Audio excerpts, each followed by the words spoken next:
అందరికీ నమస్కారం. తెలంగాణ రుచులకు స్వాగతం. ఈరోజు మనము కందికాయ మసాలా కర్రీ ఎలా తయారు చేసుకోవాలో ఆ తయారీ విధానాన్ని తెలుసుకుందాం. మొదటిసారి కనుక నా వీడియోను చూస్తున్నట్లయితే ప్లీజ్ సబ్స్క్రైబ్ చేసుకోండి. పక్కనే ఉన్న బెల్ ఐకన్ని ప్రెస్ చేయండి. నా కొత్త వీడియోల నోటిఫికేషన్ మీకు వస్తుంది. ఇప్పుడు కందికాయ మసాలా కర్రీ ఎలా తయారు చేసుకోవాలో ఆ తయారీ విధానాన్ని తెలుసుకుందాం. గిన్నె పెట్టుకుని అందులో 1 టేబుల్ స్పూన్ ఆయిల్ వేసుకోవాలి. 2 టేబుల్ స్పూన్ల శనగపప్పు. దీన్ని కొద్దిగా వేగనివ్వాలి. ఇది కొద్దిగా వేగిపోయింది. ఇందులోనే 2 టేబుల్ స్పూన్ల తొగరపప్పు, కందిపప్పు, తొగరపప్పు అంటారు, కందిపప్పు అంటారు, ఇది వేసుకోవాలి. దీన్ని కూడా కొద్దిగా వేగనివ్వాలి. వేయించేటప్పుడు సిమ్ మీద పెట్టి వేయించుకుంటే మంచిగా ఉంటుంది. 2 టేబుల్ స్పూన్ల మినప్పప్పు వేసుకోవాలి. దీన్ని కూడా కొద్దిగా వేగనివ్వాలి. ఇవి కూడా కొంచెం వేగిపోయిన తర్వాత 4 టేబుల్ స్పూన్ల ధనియాలు వేయాలి. వీటిని కూడా కొంచెం సేపు వేగనివ్వాలి.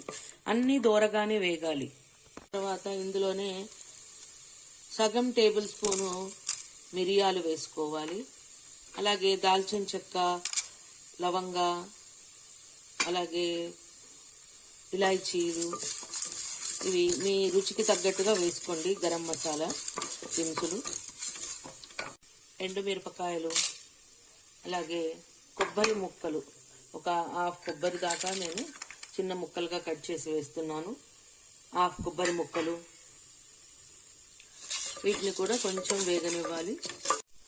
చివరగా జీలకర్ర వేసుకోవాలి. జీలకర్ర 1/2 టేబుల్ స్పూన్ దాకా వేసుకోవాలి. అలాగే ఇంగువ కూడా వేసుకోవాలి.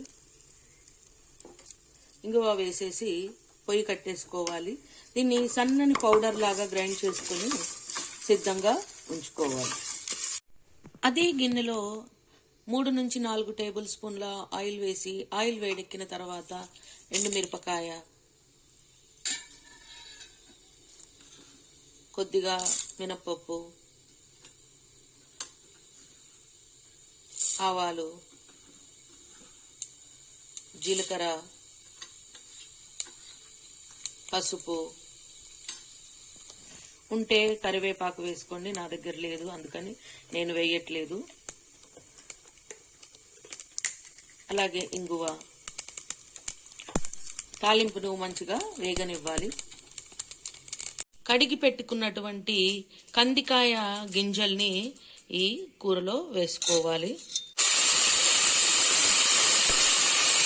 కందికాయ గింజ వేసిన తర్వాత మంచిగా కలిపేసి కొద్దిగా ఉప్పు వేసేసి మూత పెట్టి ఒక 5 నిమిషాల పాటు మగ్గనివ్వాలి.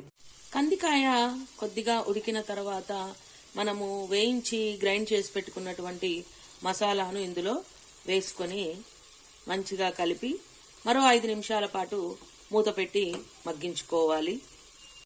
మరో 5 నిమిషాలు ఉడికిన తర్వాత ఇలా కోసి పెట్టుకున్నటువంటి ఇంతింత ముక్కలుగా ఆలుగడ్డ ముక్కల్ని వేసుకోవాలి. అలాగే ఇందులో సరిపడా కారం, ఇంతకుముందు ఉప్పు వేసాము, ఇప్పుడు చూసుకొని సరిపడా ఉప్పు కూడా వేసేసి మంచిగా కలిపి ఇంకొంచెం సేపు అవి ముక్కలు ఉడికే వరకు ఇంకొంచెం సేపు ఉడకనివ్వాలి. మాడకుండా ఉండటానికి నీళ్లు పోసి మూత పెట్టి మగ్గించుకోండి. ఎందుకంటే మనము పప్పులో పొడి వేసాం కదా, నీళ్లు లేకపోతే, పలసగా లేకపోతే అది కింద అంటుకొని మాడిపోతూ ఉంటుందన్నమాట. కొన్ని టమాటాలు, ఒక పెద్ద సైజు ఉల్లిగడ్డను కూడా మంచిగా గ్రైండ్ చేసుకోవాలి. ఇందులోనే టమాటాలు, ఉల్లిగడ్డల పేస్టును కూడా వేసేసి మనము మంచిగా మగ్గించుకోవాలి. ఉప్పు, కారం మీ రుచికి తగ్గట్టుగా వేసుకోండి.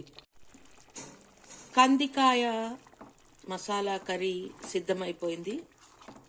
ఉప్పు, కారం మీ రుచికి తగ్గట్టుగా, పులుపు కూడా మీ రుచికి తగ్గట్టుగా వేసుకోండి.